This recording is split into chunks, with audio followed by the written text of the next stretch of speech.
Hey everyone, and welcome back to the channel to another TWM12 video on War Thunder. In this one, we're breaking down the Sky Guardians update teaser trailer.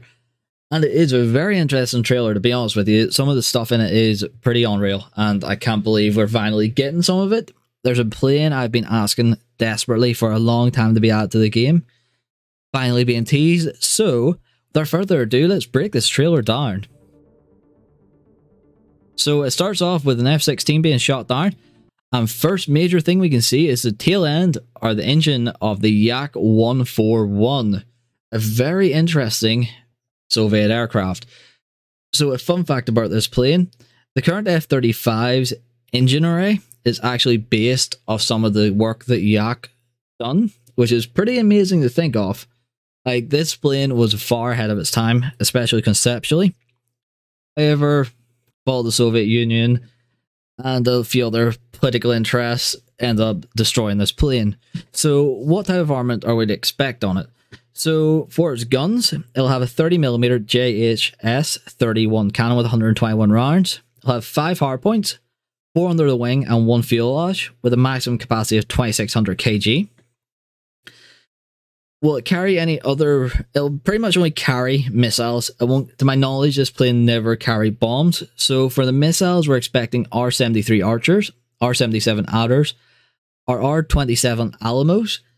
So very capable missiles. Hopefully, hopefully the Adder they'll think about adding. I'm not too sure how they'll add the Adder or the Alamo or the R-73 with the last round. I'm not too sure how this will be integrated properly into the game. Now let's talk a bit about its performance. So its maximum speed was 1100 miles per hour, or 1800 kilometers per hour, or 970 knots. Rate of climb 250 meters a second, 49,000 feet per minute. Maximum ceiling 15,500 meters. Max range 2100 kilometers. Max range doesn't really matter too much. In regards to its power of its engine, so its power plant was. It's actually a couple of power plants, so I'll read both actually. So power plant 1 times Suez R79 V300 for afterburning Vector nozzle turbofan was 108 newtons or 24,000 pounds of thrust dryer, 34,000 pounds with an afterburn. Holy shit, that is a lot of thrust. Then it says power plant times 2 RKBM RD41 turbojets with 9,400 pounds of thrust. That is rearward from vertical, so I'm guessing they're the two forward thrusters in the center. Yeah, it's a very capable and very nice aircraft. It's an aircraft I've been adding. I've been asking them to add it for a while. To me, this aircraft better be a tech tree aircraft. I will be very agitated if Gaijin make this a premium. To me, this aircraft is an experience that should be given to everyone. It's unique, it's different, and it's odd. It's a beautiful aircraft because of how odd its design is. So I hope Gaijin does give this over to the tech tree. It does also give the chance that the Yak-38, sorry, not the Yak-38, there's another one, the Yak-41M will be added as a variant of it. So yeah, let's see how it goes. Where did I get Yak-38 from? Where did I get that from? Let's see, head's going away. See a confused pilot, F-16. Oh, a Panzer radar system. That looks like that. F-16's going down. Here, Gaijin, hope that wasn't a hint to the Russia-Ukraine war of what you think will happen. Get a rude awakening otherwise. Warship, no idea. There we go. Speaking of Devil, there's a Panzer system there. What to expect from the Panzer? So I don't think it'll perform anything close to what it'll be like in real life. In-game it'll probably perform excellently. Real life is a heap of fucking junk, unfortunately, due to poorly trained crews. But with a good crew, I'm pretty sure IRL will be a pretty good anti-aircraft vehicle. But in-game, let's talk about in-game. So I'll more likely carry the 57E6 missile. Very capable missile, statistically on paper. 18km range, 1.5 second burn time on its booster, which actually is quite interesting. It's actually quite interesting when it does it. So 1300 meters a second at booster separation, then it drops to 2.3 after booster. So yeah, quite an interesting way it works. So in regards to detonation of it, is a contact and adaptive radar proximity. So it's It's a proxy missile in short. It's a proxy missile in short. 20 kilo warhead weight with 5 kilos of explosive in it. I don't know how that works, but well, Russia, please explain this here to me. Why is the canister for the warhead heavier than the actual fucking warhead? Doesn't make sense, but yeah, okay. But yeah, it's a very capable missile. It does also come with the two A30M 30mm cannons, which we all should be very used to with the Tunguska. So yeah, it's going to be a very capable missile. It's going to be a very capable anti-aircraft weapon system in game. Does mean Russia's getting another top tier. That's 2 top tiers so far Russia is getting. I think Gaijin sort of need to stop focusing on Russia so much. Germany and America and Britain even. But I definitely think they need to start expanding Italy. They need to start expanding France, Sweden, China. Nations that are... They've been in the game a while, but they've just never been expanded on. They really need to start buffing them out, even if it's like even Japan adding Southeast Asia nations to it. Sweden, Norway, Finland, Denmark, France. They've got a wild amount of prototype vehicles you could add, same with Italy. But yeah, to my knowledge, that's where it needs to be focused at, but we'll see how Gaijin handle this here.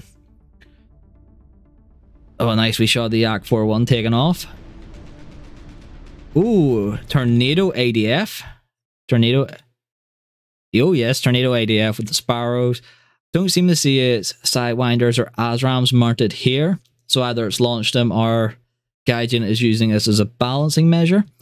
Me personally speaking, the fact that ADS being added, we may see the integrations of AMRAMs, ASRAMs, and more upgraded versions of the Sparrows.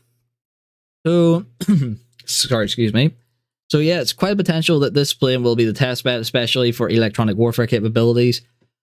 With the aspect of the Panzer being added, to me and my personal opinion, E-War should be added. There needs to be a counter to more and more advanced anti-aircraft systems in game, other than spawning in at the start and flying to 10,000 meters and dropping a guided bomb. Such fun and engaging gameplay, especially in a Tornado that's meant to be a low-level strike fighter. Fly in low, have the war suite on, and hit them hard, making the SPA think about how they're going to move, when they're going to trigger their radar systems, or how they're going to use their LiDAR. But yeah, to me that's what I would like to see in game. I don't know if many other people would agree with me on that there, but yeah, to me it'd be definitely more dynamic gameplay than just sitting there looking around the skies for a target. Oh, now this is a weird one. A BTR, that looks like an optical targeting lens, potentially. Dual 23mm. Yeah, that is a really interesting BTR. I'm not too sure where this will go. Probably go for China, Sweden maybe, or maybe in the Russia, I don't know. But going by the plane that's up there, it looks like a Sky Raider being shot down, so this plane will probably be sitting around 6.0 maybe. Sorry, this SBA, or whatever the fuck you want to call this thing. Will probably be around 6.0 in my personal opinion. Just going by the fact that it looks like a Sky Raider being shot down. More F-16 panic footage. Looks like a Mirage maybe? Mirage? Panzer firing actually looks quite nice the way it's firing. So the Panzer can fire on the move. That's interesting now. Oh, a Little Bird with more Burt guns. Oh, I can't go wrong with a Little Bird. Love Little Birds. More ejection.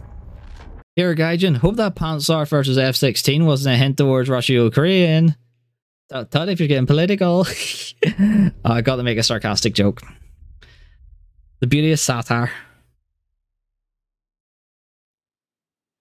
So with this ending trailer part, it shows a bar of the ship. I don't think it is the famous Bismarck. I think it's more likely going to be a famous cruiser being added. The bar in the aspect of this doesn't look big enough to be anything like Bismarck or anything like that. I could be very wrong, but to me it doesn't look big enough, the bar, to be anything like Bismarck or Nevada or Arizona. So to me, it's probably another unique cruiser being added to the game. Anyways, with that there everyone, thanks for watching. Please like and subscribe. Hope you enjoyed the video of that breaking down, talking about some of the things at the farm really. But with that there everyone, if you haven't, please do join us on Discord. We've got loads of cool affiliate links there for Razer, Humble Bundle, Anycubic for 3D printing. And if you haven't, please do also join us on stream. I want to get a very active stream so we can chat and show this stuff off as well live. Anyways, with that, everyone, thanks again for watching. Please like and subscribe, and I shall hopefully see you either in-game or over on the stream.